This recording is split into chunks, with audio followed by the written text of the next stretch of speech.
Welcome back to the Real Mark Bagwell, a wrestling docu-series. Do not adjust your sets. We are this good looking. I am the chosen lawyer, and my co-pilot, as almost always, is Mr. Cousin Jerry Hood. And yes, he has been seen more than you on TikTok. We're up to 203,000 views on your Steiner clip, Mr. Jerry Hood. Welcome back. Yo, it's good to be back. 200,000. I got to use one of my favorite lines. Wow. Are you kidding me? You're still in number 3 on our all-time TikTok list. Number 1 is Steve Carsey, the guy with the baseball card behind me. And he's at almost 600,000 views talking about when he left coaching for his son.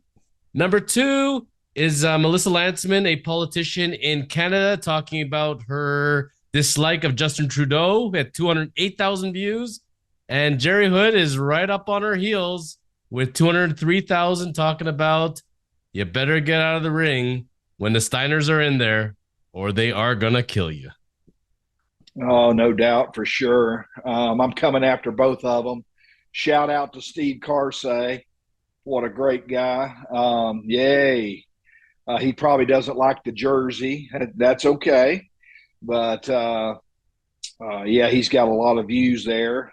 He's a little bit ahead. But since the last podcast, they're growing. And, wow, I'm ready to break 500,000. And it looks like we're going to get there. Well, in fairness, Steve did play for the Yankees, did play Major League Baseball.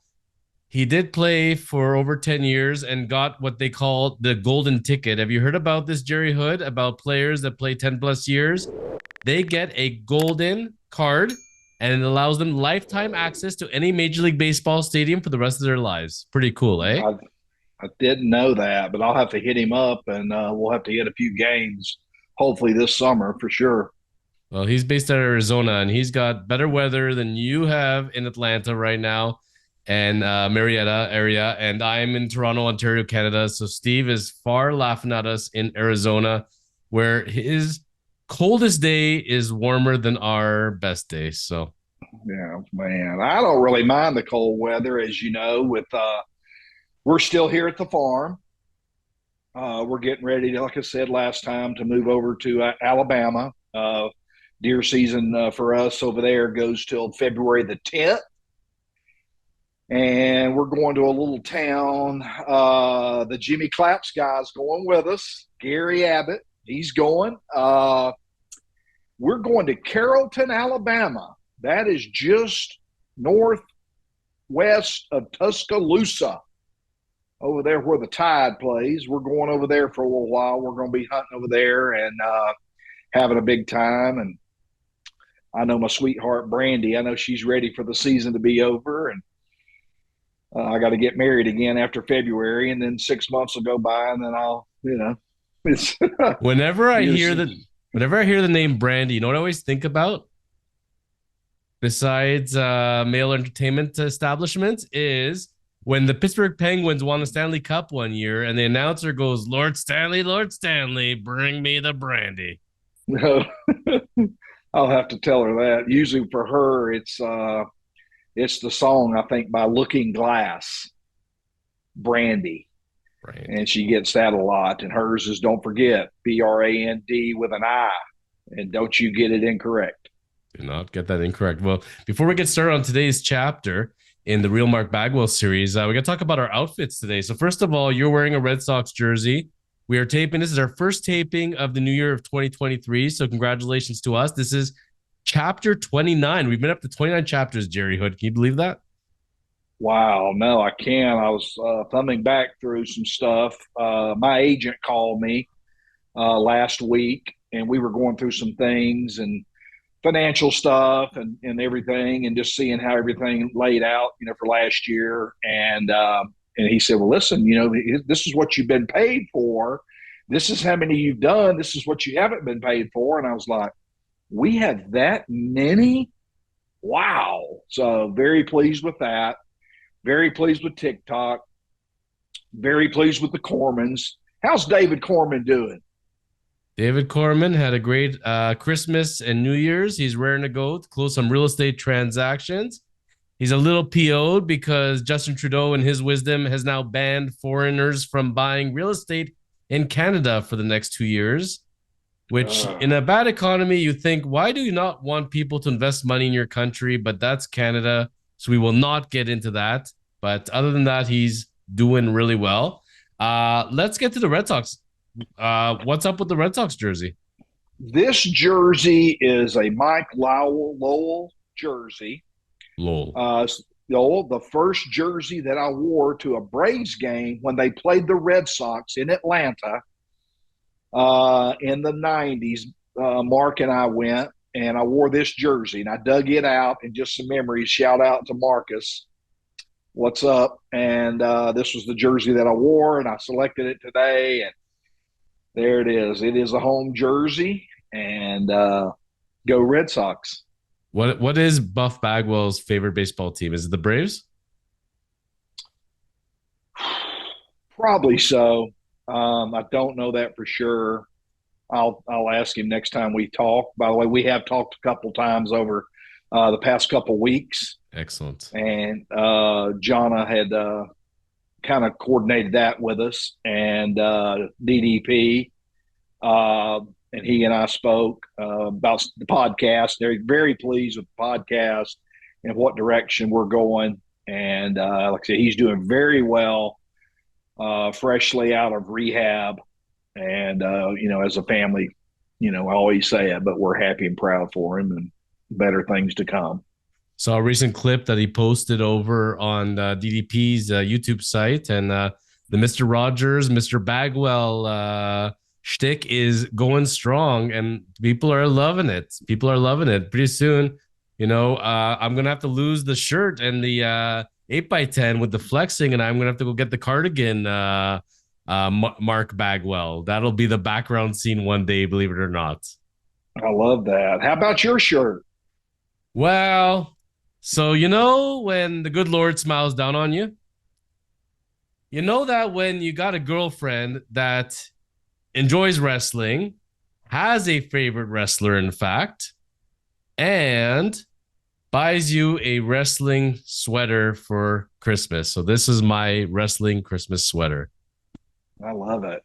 Look at that. I wish I had mine. I may wear it at the next one. I had a Snoop Dogg sweater, and it said something like, "'Twas the nizzle before Christmizzle, and all through the hizzle." And it was a good one. I didn't win. I went to a party with Brandy, ugly Christmas sweater party, and I didn't win. I saw y'all's winner and everything, but who won? Brandy's mother won, Jan. And boy, she is something else. She is a pistol, I'll tell you. And she won. She got more votes. I think I came in second, but I'm glad she won. What a great person she is.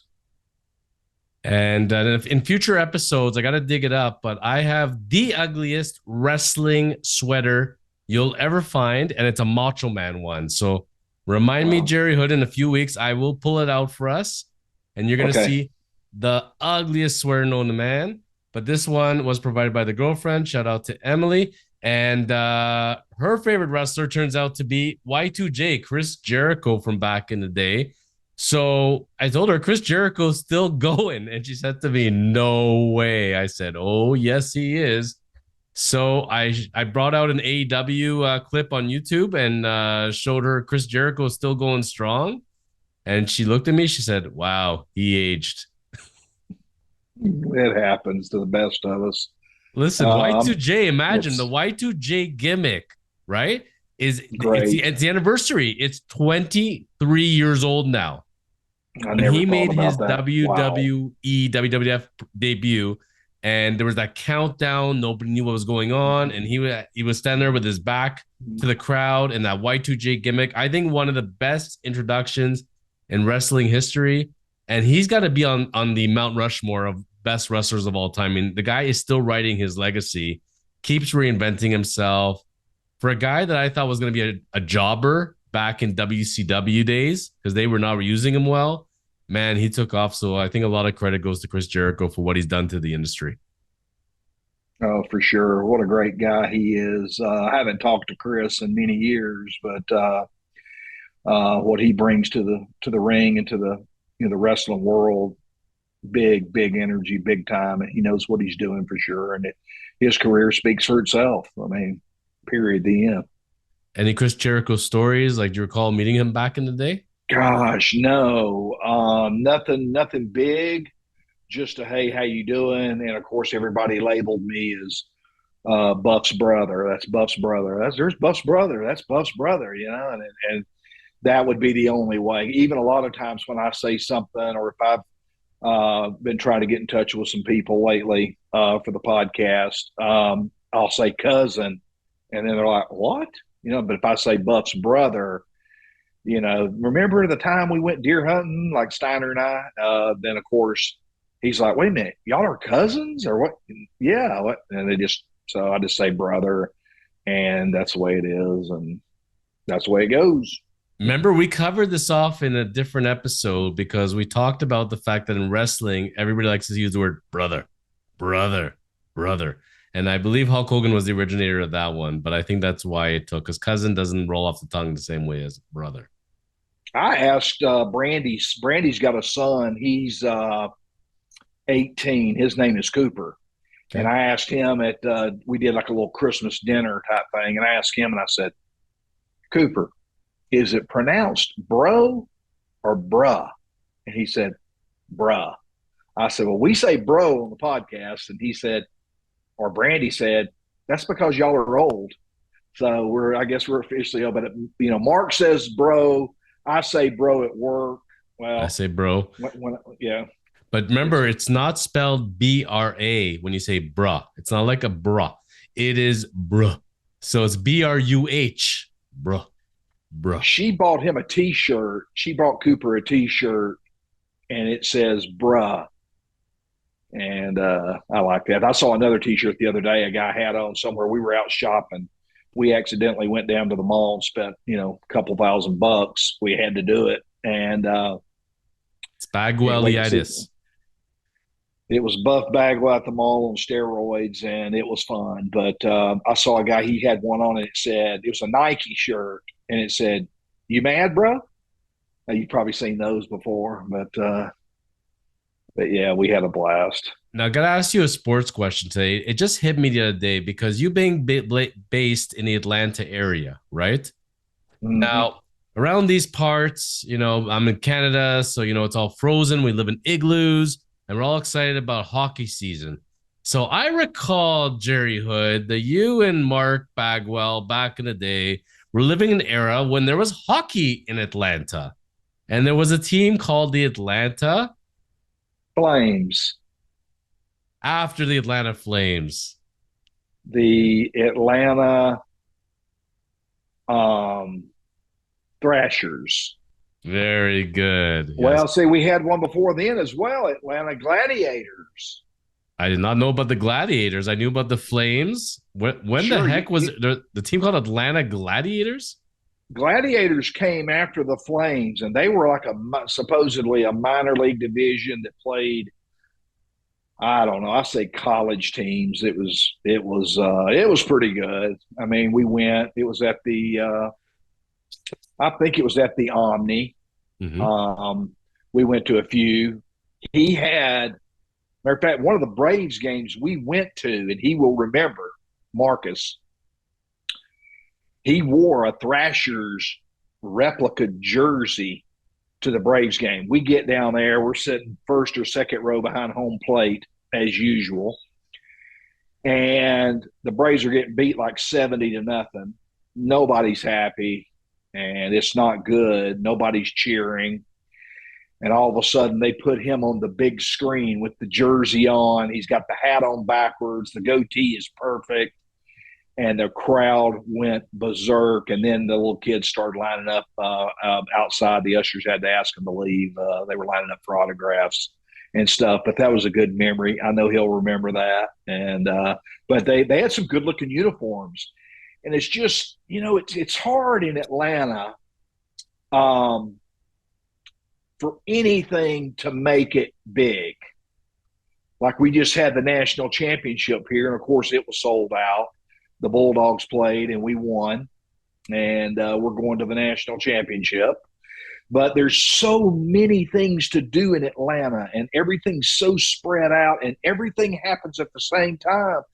Nothing sells out, and it very rarely sells out. Like I saw one time, TNT showed back in the early '90s, Auburn Hills, Michigan, home of the Detroit Pistons, sold out crowd 750 billion times, and the blimp showed a radius around the stadium. There wasn't anything in sight you could see for 400 miles. So naturally enough, that's going to sell out. But here in Atlanta, it's just the Braves selling out every game, playoff game. There's so many things to do, and it's so big here. It's tough to do. But some good teams here. We've had some good seasons. The Bulldogs, of course, winning it last year. The Braves winning it the year before. Hopefully, by the time we air everything, the Bulldogs will win on January the 9th against TCU. Basketball's not going in the right direction right now. The Hawks are not having a good season. But back to the Flames, the original question and everything. It's just tough for them. It's not a hockey city, but then in the defense, sometimes it's not a baseball. I mean, it just depends on what's going on, where everybody's going. Are they going to the Kite Festival in India on January 14th? Or you just never know. Would you say then the Atlanta area that they tend to only support winners then? If it's a losing team, people don't go? Because I recall over the years, every team that's kind of in the gutter, they're not going out there. That's what it seems like to me. Where some cities, they're going, like Cubbies fans are going to watch the Cubs no matter what. It's just that kind of city. And the Thrashers, take a look, see here, Jerry Hood. They played from 1999 to 2011, so 12 years of Thrashers hockey. Do you know where they relocated to? I'll give you a hint. No. They're a lot Okay, closer. They're a lot closer to me than to you. Oh, wow. Ottawa? No, Ottawa already had a team. So it is. See how terrible I am? That's okay. They went to Winnipeg, Manitoba, and they are now the Winnipeg Jets again. So when you're watching the Winnipeg Jets, you have to know there was a Winnipeg Jets. They got relocated, not remembering right this second where they went to exactly, but it'll come to me. They were not the Colorado team, if I'm not mistaken, the Avalanche, but maybe they were. And the Winnipeg Jets came back as a relocation of the Atlanta Thrashers. So I was thinking, what happened, Jerry Hood? Because I know they didn't have very good winning teams. They didn't have a lot of good players. It was a tough go there. I don't know if it was mismanagement. They claimed that they were losing money every year. So I was just curious, because, back in the day when you had Turner and you had WCW, Atlanta was a wrestling hotbed. It's always been a wrestling hotbed. When the Braves are playing well, they got the attendance. And I was wondering, what's up with the sports town in Atlanta? So you answered that really well. So thank you for clearing that up. Sure. If you notice, to add something to that, I went on my tangent, and did you notice that I didn't even mention the Atlanta Falcons? Wait, they still have a football team? Oh, buddy. They're bad. Someone put a tweet out. The kicker for Ohio State missed the field goal, and Georgia won the playoffs, the semi playoff game. Mm-hmm. And then the following night, 12-hour or roughly, that game finished. That's right. The game finished at midnight, 1:00. Yes. The Falcons played in the same stadium at 1:00 the next afternoon. So 12 hours later. And the kicker for the Falcons won the game against the Arizona Cardinals in the last second of the game as the time expired. And the Falcons put something out. That's how you make a kick to win the game. And then all of a sudden they start getting kicked in the teeth about it, catching a lot of flack over it and stuff. And they took it down, with all due respect to the kicker for Ohio State. God love him. I mean, it came down to him kicking it, but it's not his fault, so no big deal. Well, a good segue into football because there's a couple items I wanted to raise with you. Actually, what's going on right now in the world of football? Late breaking. There's rumors that Terrell Owens may be making a comeback, so he would be the oldest NFL player in the history of the NFL. So I don't know if To is ready. I mean, apparently he's in great shape, but it's amazing how people come back in sports. So He sells tickets though. he So does. He does. I'll maybe sign with the Falcons. I'll go in there and watch him a couple times, and that's why he's fun. He's on the camera. He loves the camera. He loves like you. He loves the camera. Well, no, the camera loves me, Jerry Hood. And then I got to ask you, did you catch the other night as we do this taping, the Bills Bengals game, the big Monday Nighter I did. with the Bills Players, safety, yeah, Damar Hamlin? yeah. Scary I hate stuff. that. Not scary. Prayers go out to he and his family, and 24 that's years old. And okay, so I'm watching Monday Night Raw. Okay, so I admit I did not have the Bills Bengals game on. I was watching Monday Night Raw. I was in the middle of watching the Bloodline doing their thing. And all of a sudden, I get a message from Steve Carr say, turn on the Bills Bengals game immediately. I turned it on. I'll watch that replay. Jerry Hood, I mean, he didn't take the hit. He gave the hit. It wasn't much of a play there, just collapsed on the field. Really started to get my mind thinking here because, there was NFL took a lot of flack because they did not postpone that game right away. Like that, it took over an hour till they finally called that game. And it made me think of two instances in wrestling because my mind always goes back to wrestling, of course. First of all, the Owen Hart incident. When Owen Hart was the Blue Blazer and it was a WWE pay-per-view. I made a note over here the pay-per-view was Over the Edge. This was 1999. Okay, so we're talking now 24 years ago. I'm not sure if it was the opening match or it was early on in the pay-per-view, but it was very early, I recall.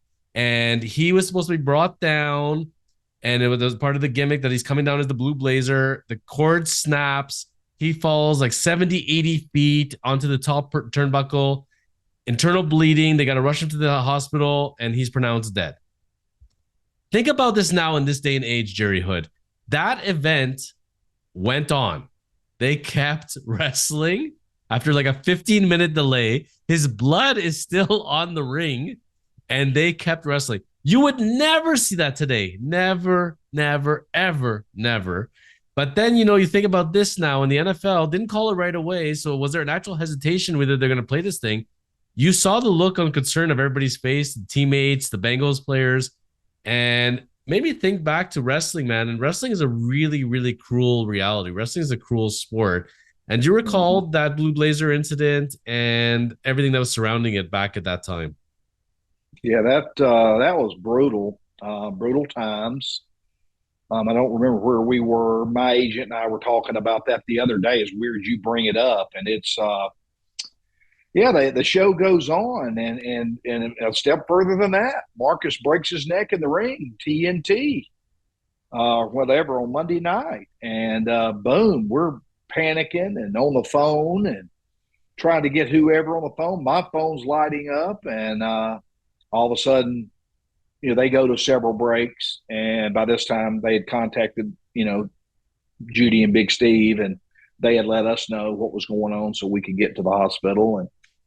But the show went on, and it's tough. It's a tough deal. I think though here, with back on last night or the Monday night game with the Bills and the Bengals, I think he passed away on the field, and they had to bring him back.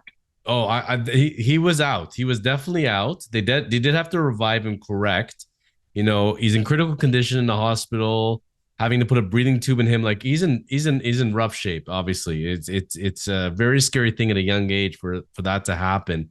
Mm-hmm. That incident, if that happens 23 years ago, Jerry Hood, the same way with Owen Hart, that NFL game goes on for sure. Oh, for sure. It was a different time back then, and I'm not saying they were less sensitive, but we're definitely more conscientious now as far as mental health goes, people's feelings, and it's good on the NFL. They made the right decision there. I think WWF definitely blew it when it came to Owen Hart. That's big reason why the Hart family has nothing to do with them anymore, because of disrespect to Owen and what had occurred there. And I wanted to ask you, because the third incident I was going to bring up was the Buff Bagwell neck broken incident.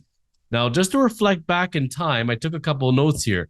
This took place in Columbia, South Carolina at the Carolina Coliseum. Buff was teaming up as Vicious and Delicious with Scott Norton against Rick Steiner and Lex Luger. So one of my first questions to you, Jerry Hood, if you recall, was that the last match of the night? Or where was that match versus the card? Do you recall? It being so many years ago, over 20 years. Right. I don't remember, but I'm almost positive there was more wrestling afterwards. I seem to recall as well. So our memories are the same. He could tell you more. Gosh, I'm getting so old. Being 40 something is tough, but my memory goes, and man. But whether it was or it wasn't the last match at that time, my point to you was this, Jerry Hood.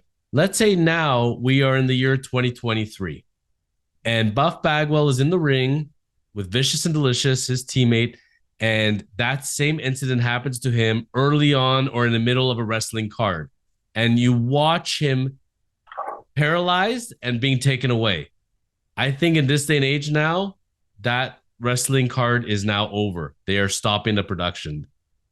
It's not going to be anymore. We'll keep everybody updated, let the matches go on. I think that definitely they would have stopped it, especially you're watching that.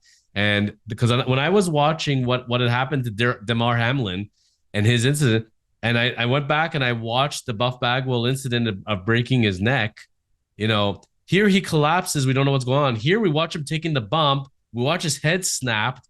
He's paralyzed. The parallels were very similar to me. How both are carted off. It's scary stuff. And, it's the other wrestlers seeing Buff being brought backwards. The fans are watching that. I can't see that card going on today if that was to occur. What do you think, Jerry? You're correct. I compare after my agent called me last night. We talked about it, and here's the difference. Hamlin made the hit and fell and immediately got back up and then collapsed. So I knew it was something ticker, heart, nothing, no paralysis or anything involved. When Marcus did it, he never moved. The only thing he was moving was his lips, saying, I can't feel my legs, I can't feel my legs. And that's the only difference, when there's paralysis involved and, versus, when he just collapsed. I was like, he just collapsed. Immediately if you've been down that road, and we have, that it's, you can tell the difference. And hopefully bigger and better things, the outcome for Hamlin for sure. More Hamlin. And I recall, if I'm not mistaken, that Vincent was trying to pull Marcus out of the ring, and Marcus like, don't leave me alone, don't move me, and they had to go, get the stretcher for him.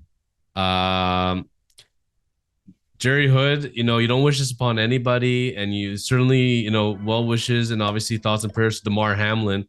And when anything like this happens on a playing field, life first and foremost is the most important thing. People saying, is he ever going to play football again? The same way people said, would Buff Bagwell ever wrestle again? Folks, we didn't know if Buff Bagwell would ever walk again. There was a good chance that he was going to be in a wheelchair for the rest of his life from what he knew. He thought he was done. He wasn't going to be able to walk. His first thought was Christopher Reeve and what he went through when he fell off the horse and he was paralyzed for life. And Buff thought very likely that's where he was headed. So for Damar Hamlin, I think football, not even a thought at this point, just being alive, that's the reality when you get into these kind of incidents.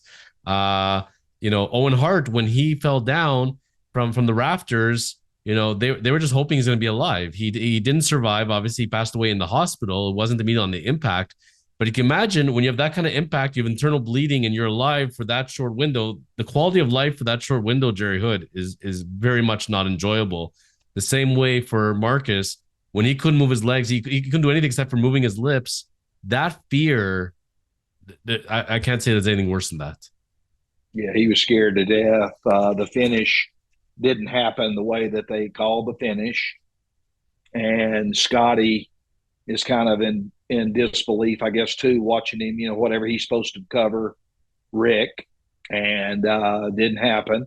So Scotty kind of tries to drag him over to pin Rick, and did a little or somewhat. And then from there, yeah, everybody knew something was up, and they went to a break. And anybody that was watching, as far as that knows wrestling, knew that something was up. And you know, Because there was a game now plan. There was a game plan. Scott Steiner was supposed to come down, hit a chair shot, and that's how it was supposed to end the match.